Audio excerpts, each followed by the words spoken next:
Welcome back to our channel Vallabha designs. Hi friends, అందరూ ఎలా ఉన్నారు? బాగున్నారా? నేనైతే చాలా బాగున్నాను. మీరందరూ కూడా బాగుండాలని కోరుకుంటున్నాను. ఈరోజు అయితే మీ ముందుకు మంచి హెల్దీ డ్రింక్ని అయితే తీసుకొచ్చేసానండి. వెయిట్ లాస్ చేసే వాళ్ళకి ఇది మంచి చాయిస్ అండి. తప్పకుండా ట్రై చేయండి. దీనికి కావాల్సిందల్లా స్టవ్ వెలిగించేసుకుని ఒక గిన్నె పెట్టేసి ఎంతమందికి అయితే ఈ రాగి జావను చేయాలి అనుకుంటున్నారో దాని తగ్గ క్వాంటిటీలో వాటర్ అయితే పోసేసి బాగా హీట్ చేయండి. నెక్స్ట్ వచ్చేసరికి మీకు చూపిస్తున్నాను కదండి, ఈ స్పూన్తో 3 టేబుల్ స్పూన్స్ రాగి పిండిని అయితే నేను తీసుకున్నాను. కొంచెం వాటర్ అనేవి పోసేసి ఇలా బాగా వాటరు రాగిపిండి బాగా మిక్స్ అయిపోయి ఉండలు లేకోకుండా ఉండేలాగా ఇలా కలిపి పక్కన పెట్టుకోండి. తర్వాత మీరు ముందుగానే స్టవ్ పెట్టుకున్నారు కదా, స్టవ్ వెలిగించేసి గిన్నె పెట్టుకున్నారు. నీళ్ళు అనేవి బాగా హీట్ అయిన తర్వాత దాంట్లో ఈ కలిపి పక్కన పెట్టుకున్నటువంటి రాగిపిండి మిక్స్ అయితే ఏదైతే ఉందో దాంట్లో పోసేసి బాగా కలిగి పెట్టేసేయండి. ఇలా డైరెక్ట్గా కనుక రాగిపిండిని వేడి నీళ్ళలో వేసినట్లయితే ఉండలు కట్టేసేసిద్దండి, తొందరగా వాటర్లో మిక్స్ అవ్వదు. కాబట్టి ముందుగానే కలిపి పక్కన పెట్టుకోవాలి. ఇలా కలిపి పక్కన పెట్టుకున్న దాన్ని దీంట్లో పోసేసి బాగా మిక్స్ చేయండి. ఇదైతే బాగా ఉడకాలండి, ఎందుకంటే రాగిపిండి అనేది కొంచెం ఉడకోకుండా ఉన్నట్లయితే పిల్లలకైనా కొంచెం కడుపులో నొప్పి వస్తుంది. కాబట్టి ఇవి బాగా ఉడికేలాగా మిక్స్ చేస్తూ కలపండి. కలపకోకుండా అట్లా వదిలేసినట్లయితే ఉండలు అనేవి కట్టేసేస్తాయండి. కాబట్టి బాగా మిక్స్ చేస్తూ కలపండి. తర్వాత వచ్చేసరికి దీంట్లోకి స్వీట్నెస్ అనేది కావాలి కదండి. మరి పిల్లలు స్వీట్నెస్ లేకోకుండా అయితే తీసుకోరు. షుగర్ కంటే బెల్లం మంచిది కదండి. తప్పకోకుండా దీంట్లో మీరు బెల్లాన్నైనా వేసుకోవచ్చు, లేదు అంటే డేట్స్ ఉంటాయి కదండి, డేట్స్నైనా లాస్ట్లో మీరు మిక్స్ చేసుకోవచ్చు. డేట్స్ని అయితే నేనైతే ప్రస్తుతానికి బెల్లాన్ని అయితే యాడ్ చేస్తున్నాను. తాటి బెల్లం కనుక మీరు యూస్ చేసేటట్లయితే ఇంకా మంచిదండి. షుగర్ మట్టుకు కొంచెం అవాయిడ్ చేయండి.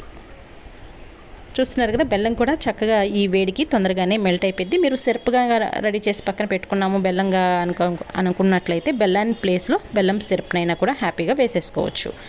ఇది కొంచెం పల్చగా ఉన్నప్పుడే స్టవ్ ఆఫ్ చేసేసి పక్కన పెట్టేసేయండి. అది ఆరేలోపు కొంచెం అయితే గట్టిపడిపోయిద్దండి. ఇది బాగా కూల్ అయిపోవాలండి.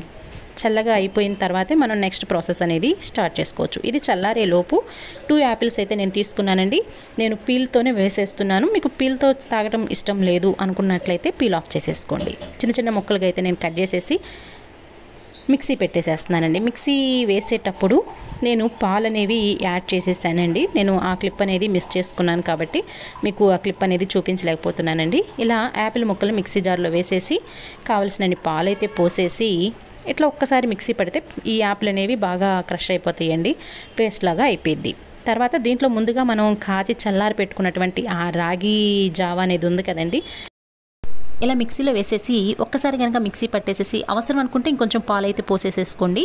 ఇలా చక్కగా మిక్సీ పట్టేసిన తర్వాత గ్లాసులో కనుక సర్వ్ చేసుకున్నట్లయితే కూల్గా కావాలి అనుకుంటే ఒక్క 10 నిమిషాలు కనుక ఫ్రిడ్జ్లో పెట్టేసుకున్నట్లయితే కూల్ అయిపోతుందండి. మరి యాపిల్ రాగి స్మూతీ అనేది రెడీ అయిపోయినట్లేనండి. ఇలా ఒక్క గ్లాస్ కనుక డైలీ తాగామంటే బోన్స్ స్ట్రెంత్ కూడా పెరుగుతుందండి. ఎదిగే పిల్లలకి బోన్స్ స్ట్రెంత్ అనేది చాలా అవసరం కదండి.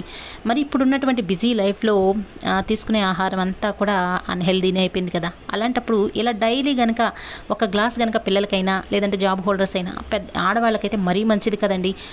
ఇలా బోన్స్ స్ట్రెంత్ని పెంచుకోవాలి అన్నా వెయిట్ లాస్ చేయాలి అనుకున్న వాళ్ళకైనా ఇది మంచి చాయిస్. కాబట్టి తప్పకుండా ఇలా మీరు కూడా ప్రిపేర్ చేసుకొని తాగి ఎలా వచ్చింది ఎలా ఉంది అనేది తప్పకుండా నాకు కామెంట్ ద్వారా తెలియచేయండి.